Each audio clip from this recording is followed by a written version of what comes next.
Welcome to Choice Classic Radio. Like us on Facebook, subscribe to us on YouTube, and help keep this show alive by donating at choiceclassicradio.com. For more of your favorite old-time radio shows, join us on our companion podcast, Choice Classic Radio Mystery, Suspense, Dramas, and Horrors, where we bring to you the most mysterious tales that the golden age of radio had to offer.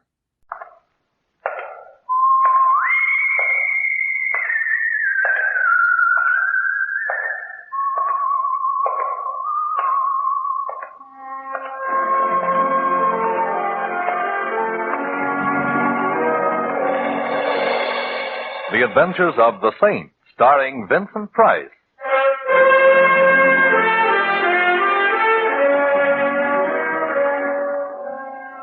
The Saint, based on characters created by Leslie Charteris, unknown to millions from books, magazines, and motion pictures.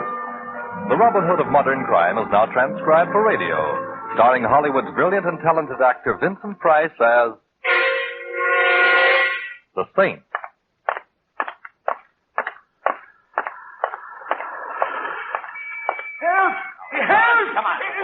Hey, what's going on here? This is my car.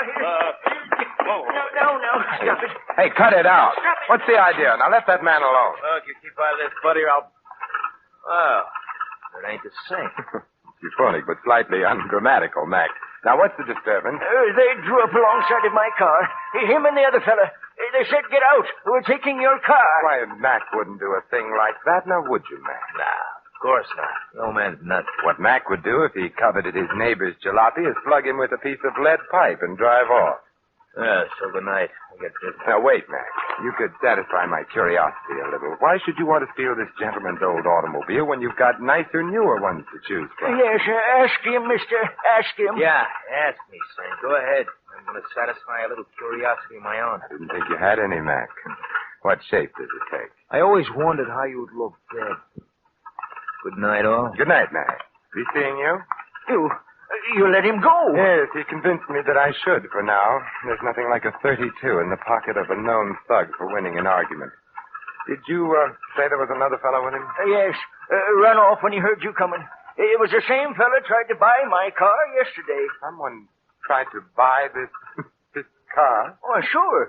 This fella tried to buy it. And there was a woman made an offer, too. You mean you actually refused? I ain't selling until I find out why they want to buy it so bad. The fellow who tried to buy the car, do you know his name? No, he looked like a gentleman until you found him consorting with felonious intent with our just-departed friend, eh?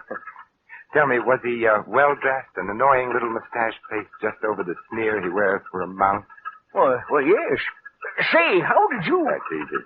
Our friend Mac does piecework for him. Fancy Dan Turner is his current alias. But I see you don't keep up with such things. You're going to tell the police? Later, perhaps, when there's something to tell them. Right now, I've got a great thirst that needs quenching. Thirst for knowledge. Huh? Yeah, what's your name and where do you live? Collins. 302 East 8th Street. Mm-hmm. Now, put your car in cold storage, old-timer, and take care of yourself. Something tells me this is Rat's night out.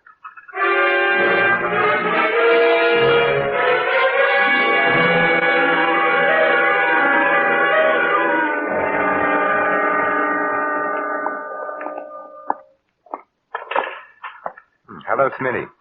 Back making book, I see. You got the wrong joint, Saint. Take a look around. I run a pool room. You interested in the horse? No, a man. Well, like I said, Saint, you got the wrong joint. His name's Mac. He hangs out here. Now, where is he? In the back room? I'm the Three Monkeys, Saint. Deaf, dumb, and blind. The only Mac I know is a truck. Oh, then if you don't mind, I'd like to look in your back room and see if he's parked there. I mind. But you won't even know, Smitty. You're deaf, dumb, and blind. Oh, have a heart, Saint. I ain't got no back room. Besides, last time you dropped in my place, a lot of my customers started patronizing elsewhere. Including you, Smitty, remember? I've only been back from the Gray place a week, and I ain't forgetting it. Oh, come on, Saint. Be a good guy. Beat it, huh? No, Smitty. Let him stay a while. Hello, Mac. I was hoping you were smart enough to go home and get some sleep. How could I sleep with you out roaming the streets, Mac? You know how I worry. Yeah, too much. What does he want, Saint? You. Why, Saint? I want to talk with Fancy Dan Turner. What about... Now, let's not be coy, Mac. It doesn't become you. I want to ask Turner why he's trying to steal a jalopy from an old man. Well, what do you know? I got a surprise for you, Saint. I'll take it to him.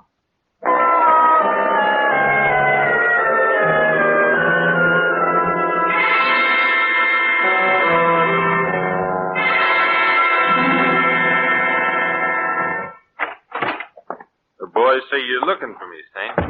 The boys are right. So you found me. So? I understand you're interested in a certain old car. So what? Probably the Smiling Irishman is, too. A broken down 1929 sedan seems a little slow for a fast man like you, Fancy Dan. Well, maybe I like to go slow enough to read the billboards when I drive. What's it to you, Saint? It depends on what it is to you, Turner. What's on the farm? You are. There's a handle with care sign on this deal, and I don't want just anybody cutting in. You're a fowler-upper. You've been stepping high and fancy-free too long, Turner. You're beginning to irritate me. The feeling's likewise, Saint.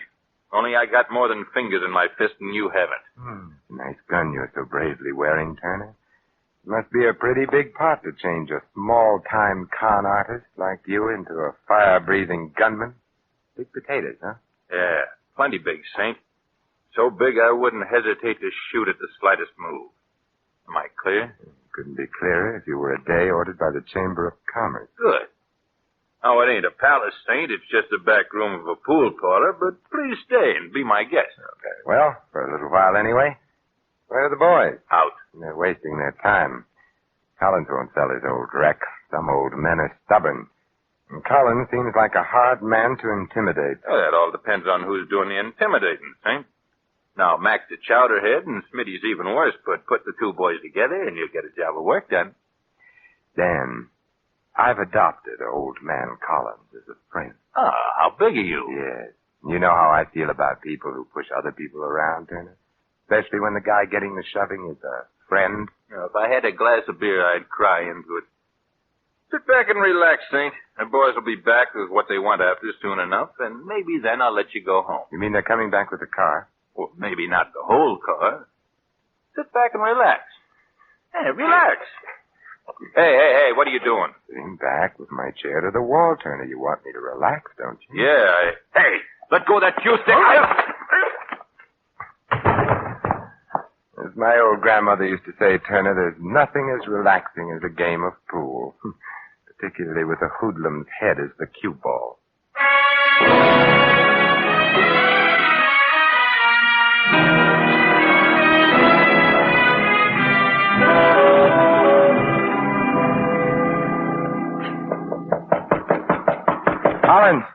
Collins, open up.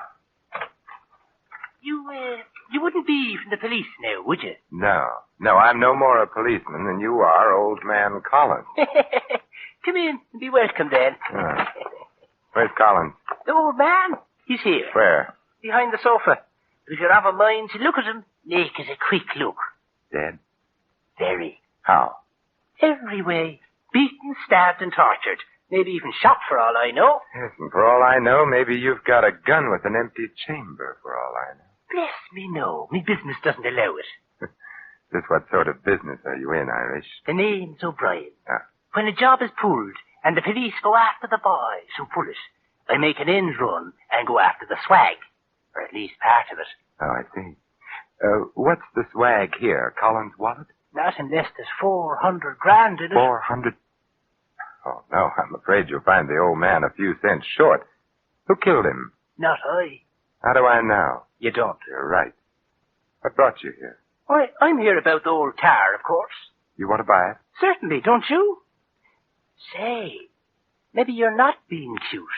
Maybe you really don't know about the... About what? Well, now, I'm greatly relieved. When I first saw you come through that door, I said to myself, O'Brien, here comes some more competition. But I see you're not. I'm relieved, laddie. Greatly relieved. Turner is competition enough, eh? Yes, but Turner and his ugly ducklings are nothing compared to... Who? In time. I got here just a minute before you, laddie. The old man was dead when I arrived. Beyond that, I know nothing. Get down. Oh, O'Brien! O'Brien! Competition. Getting worse. Quick, I'll call the doctor. No. Thanks, laddie. Lay off this frolic. He'll get you next. You're gonna die, mister. You're gonna... O'Brien, the old man's car, what? Well, I guess I'll have to try another angle. This one's pretty dead.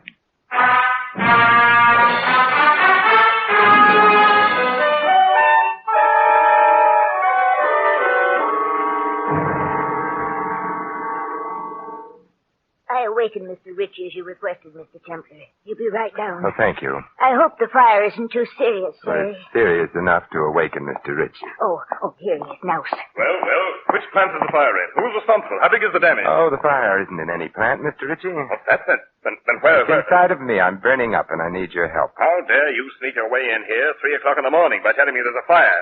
Look here, who are you? Simon Templar. Oh, yeah, the Saint. I've heard of you. If you have business with me, Mr. Templar, I'd suggest you phone my secretary for an appointment. Meanwhile, there's no subject on earth can keep me from going back to bed. Not even the subject of $400,000, Mr. Ritchie? What do you know about it? Nothing other than that it was stolen from you, Mr. Ritchie. That happened 7 years ago. The criminal, John Quayle, was caught, tried, and convicted. Now, if you'll pardon me... Quayle worked for you, I believe. He was my head accountant. And the money was never found? No. Quayle drew 20 years in the penitentiary. He never revealed where the money was hidden. Until the day he died. Died? Yes. 2 weeks ago in prison. And now, Mr. Templar, if you don't mind, I need my rest. I won't detain you much longer, Mr. Ritchie. Just 1 or 2 more questions. Well? Did Quayle have a wife? Yes, he did.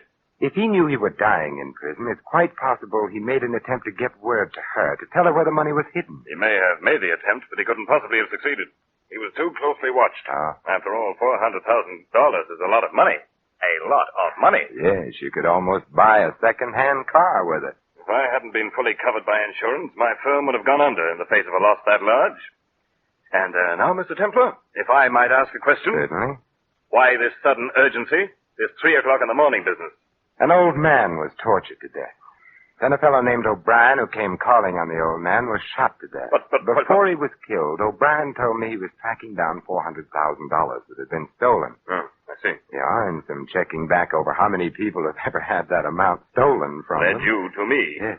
I wonder what I've led you to, Mr. Templar. I wonder, Mr. Ritchie. I wonder.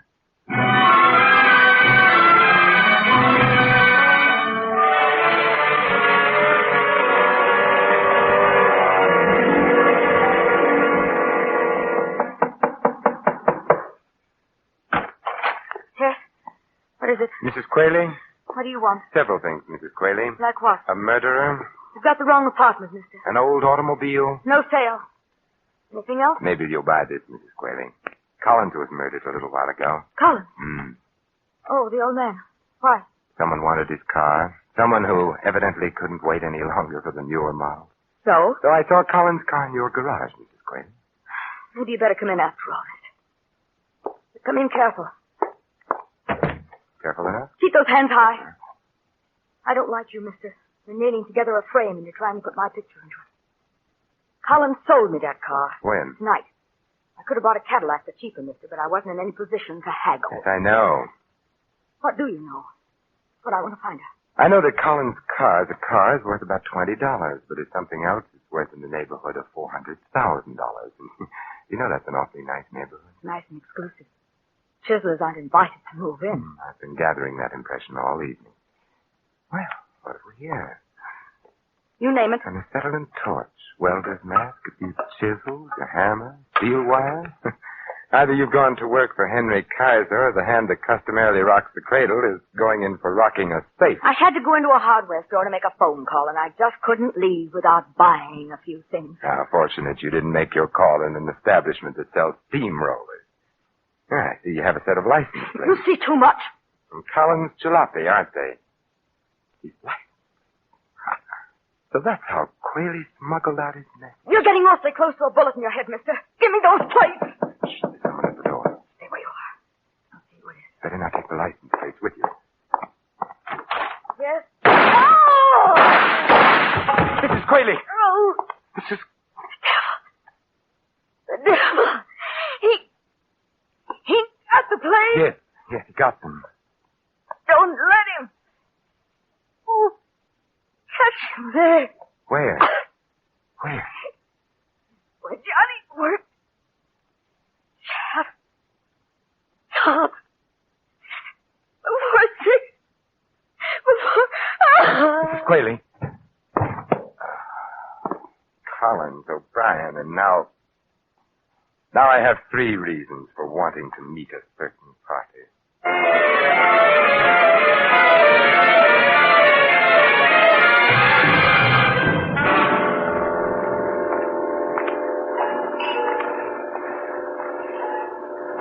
Taxi! Hey, taxi! They, don't stop sometimes when it's so early in the morning, Saint, because they're on the way back to the garage. Well, what brings you out so early, Mac? Looking for a drunk to roll? Just looking for you, Saint, just looking for you. See here what I got in my hand? Oh, there goes that coy streak in you again, Mac. All right, so it's a gun. Well, what does it want me to do? Come, go, turned handsprings, quote Shelley, play the bassoon? You have to speak for it, Mac. Very funny. Look out, it shouldn't speak for itself, Saint. I and the gun warn you should get in that there car. And you have a most persuasive way of offering a fellow a lift, Mac. Yeah, a lift. Right now it's a lift. Later on it may grow into a ride. Come on. Where are we going, Mac? Back to our little gray home in the rear of the pool room, Saint. Fancy Dan Turner wants he should thank you for showing him a new trick. Oh, it really isn't necessary. He feels like it is, Saint. He feels like it is. He's got a couple of tricks he wants to show you. Sounds like fun. Come on into the car, chum. Turner's waiting. He's got very little patience.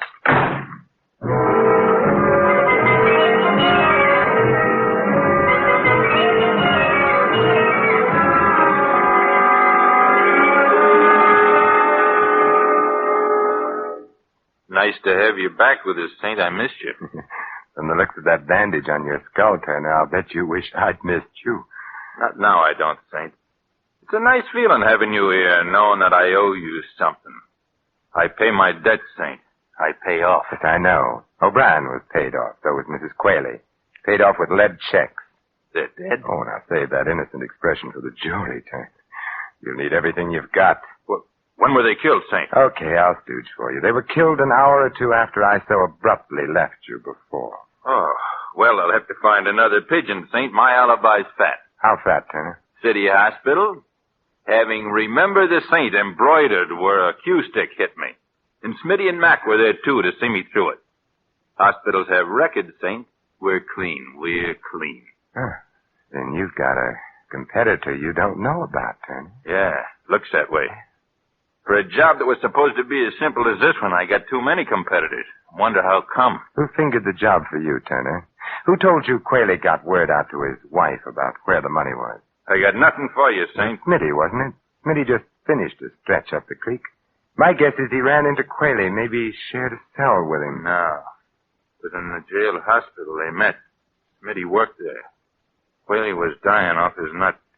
Smitty made him talk. Yeah. And Smitty, not being mentally suited for solo work, spilled the pitch to you, Turner, for a price, of course, for money on the line. Yeah. 10 G's to buy in on a 400,000 job. Well, what are you driving at? What are you picking Smitty's bones for? I was just wondering, Turner, how much O'Brien paid Smitty for his slice of this exclusive information, and how much your other competitors shelled out. The one who happily goes around killing people. What do you mean? If you ask me, Turner, your pal Smitty is the sort of rat that even rats on rats. He sold Quayle's secret 3 times that we know of. Hey, thanks for handicapping it for me, Saint. If you're really grateful, Turner, you can return the favor by telling me, what time? It's 5:15 in the morning, Saint, but you ain't going nowhere. I have a date to keep before 6, Turner, with your competitor. Yeah, Saint, that's what you think. Maybe not, Turner. What do you say we play a little pool while we're waiting for the boys? Get away from that pool table. I ain't playing any games with you, Saint. Well, maybe pool was the wrong game. How about a game of pitch and catch? What? Yeah, I pitch like this. Oh! And you catch it like that. Hate to leave you all by yourself there in the side pocket, but like I said, I have a date to keep.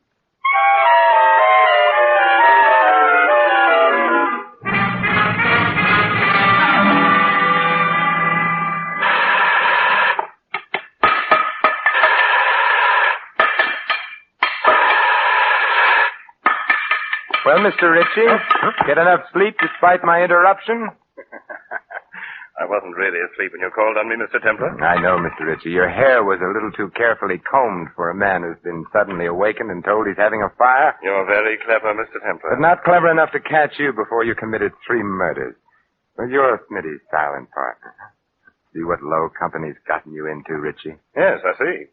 $400,000. Buried in the siding of this elevator shaft. And with the help of this acetylene torch, it'll be all mine. A very ingenious fellow, Quayle. And to think the money never left this building. The place where Johnny worked.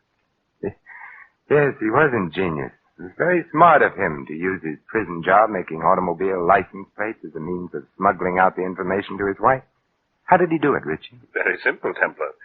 There's an extra piece of thin metal in this particular plate, forming a sort of pocket. And inside the pocket, a note on cigarette paper telling poor Mrs. Quayle how to get the money. Of course, once he managed to tell her the number of the license plate, well, the rest was easy, wasn't it? Yes. All poor Mrs. Quayle had to do was ask the Motor Vehicle Bureau to whom the plate was assigned. Mr. Collins, in this instance. Poor old fellow.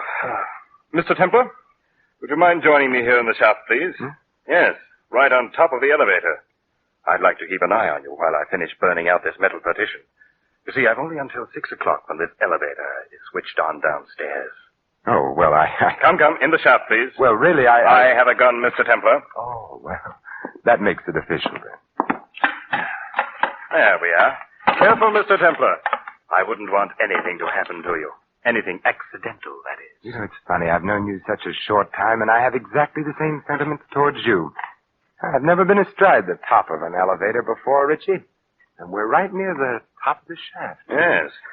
I don't mean to worry you, Templar. But when this elevator power turns on in a few minutes, it will rise to the top before it descends. How's your treasure hunt coming, Ritchie? Almost finished. One last strip of metal to cut away, and the partition will come off. Then we'll decide your fate, Mr. Templar. Your future.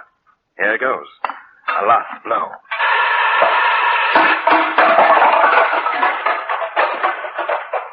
It's there. It's there. I see it. $400,000 in currency, Templar. Think of it. Think of it. You think of it, Ritchie, and also think of how much blood was spilled on it. Preaching, Templar? You? I never thought. What's that? The elevator, Ritchie. Maybe it came to work a little early today. My money! My money! Come on, Ritchie. Come on, get off. No, there's still some money left here. I want it. I want it all. All! Come on, we've got to get off. Jump, Ritchie, jump. No, my money! I must save the money! Ritchie, you fool. All right, I got it.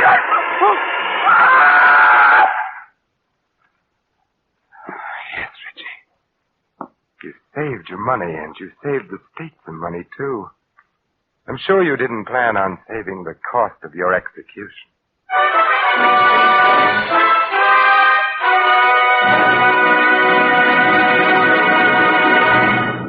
You have been listening to another adventure of the Saint, the Robin Hood of modern crime. And now, here is our star, Vincent Price. These immortal words of Ovid, translated from the Latin, express quite well indeed the justice of our Mr. Ritchie's fate. Nor is there any juster law than that the contrivers of death should perish by their own contrivances. This is Vincent Price inviting you to join us again next week at this same time for another exciting adventure of the Saint. Good night.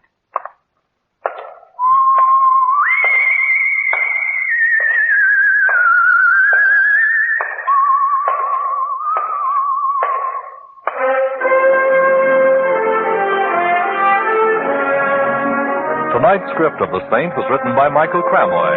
Our cast included Laureen Tuttle, Barney Phillips, Tony Barrett, Fred Howard, and Dan O'Herlihy. The music was composed and conducted by Harry Zimmerman. The Saint is a James L. Safier production and was transcribed and directed by Thomas A. McAvity. All you Saint fans will be glad to know that the Saint comic books are on sale at all newsstands. Your announcer, Merrill Rudd. This is the Mutual Broadcasting System.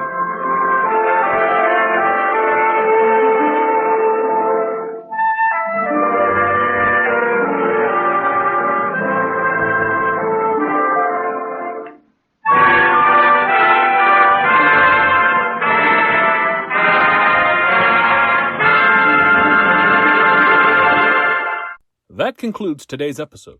We'd like to thank you and remind you to donate at choiceclassicradio.com. Remember, Your donations make episodes like this possible.